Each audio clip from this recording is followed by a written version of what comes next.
দক্ষিণবঙ্গ উত্তরবঙ্গে ঠিক আবহাওয়া কেমন থাকবে, কোথায় বিচ্ছিন্নভাবে বৃষ্টি হবে বা কোথায় বা ধসের প্রবণতা রয়েছে, সমস্ত বিষয় আপনাদেরকে আপডেট দেব। দক্ষিণবঙ্গ একদিকে আর অন্যদিকে উত্তরবঙ্গ, একদিকে পাহাড়ি এলাকা রয়েছে, সমতল রয়েছে উত্তরবঙ্গের, কারণ দার্জিলিং কালিম্পং থেকে শুরু করে জলপাইগুড়ি আলিপুরদুয়ার, আর অন্যদিকে রয়েছে দক্ষিণবঙ্গের একাধিক জেলা। আরো বিস্তারে আপনাদেরকে তথ্য দেবো। আমাদের সঙ্গে টেলিফোনে রয়েছে আমাদের প্রতিনিধি অভ্রদীপ। অভ্রদীপ, দক্ষিণবঙ্গে ঠিক কি কি আবহাওয়া আলিপুর আবহাওয়া দপ্তরের থেকে নির্দেশিকা জারি করা হয়েছে, কোন কোন জেলায় ভারী বৃষ্টিপাতের সম্ভাবনা রয়েছে?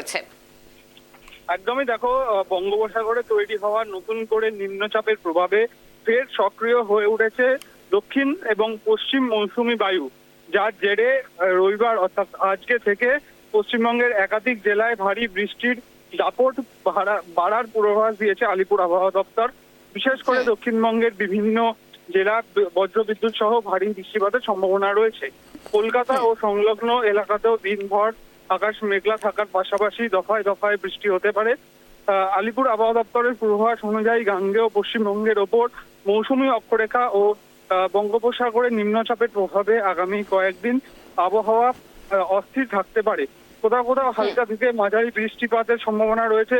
বিশেষ করে দক্ষিণবঙ্গের উপকূলীয়বর্তী ও সংলগ্ন জেলাগুলিতে বৃষ্টির তীব্রতা বেশি হতে পারে। এর আগে নিম্নচাপের প্রভাবে পশ্চিম মেদিনীপুর, পূর্ব মেদিনীপুর, দক্ষিণ চব্বিশ পরগনা সহ একাধিক জেলায় প্রবল বৃষ্টি হয়েছে।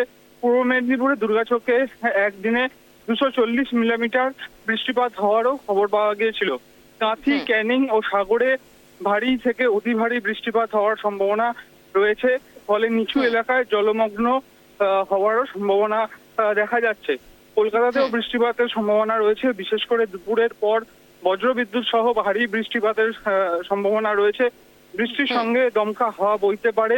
ফলে শহরের রাস্তাঘাটে জল জমা বা যান চলাচল ধীরগতি এবং সাধারণ মানুষের দৈনন্দিন কাজের সাময়িক সমস্যা হতে পারে। উত্তরবঙ্গের ক্ষেত্রে বর্ষার দাপট বজায় থাকবে। দার্জিলিং, কালিম্পং, জলপাইগুড়ি, আলিপুরদুয়ার ও কোচবিহার সহ সমতলের একাধিক জেলায় বৃষ্টিপাতের সম্ভাবনা রয়েছে। পাহাড়ি এলাকায় ভারী বৃষ্টি হলে ধস এবং নিচু এলাকায় জল জমার মতো পরিস্থিতি তৈরি হতে পারে। তাই পাহাড়ি রাস্তা ব্যবহারকারী এবং পর্যটকদের সতর্কতার পরামর্শ দেওয়া হচ্ছে। একদিকে 16ই আগস্ট আলিপুর আবহাওয়া দপ্তরের তরফে সরাসরি জানানো হচ্ছে যে আজকের কলকাতার তাপমাত্রা 28 ডিগ্রি সেলসিয়াস এবং আপেক্ষিক আর্দ্রতা প্রায় 91% রেকর্ড করা হয়েছে।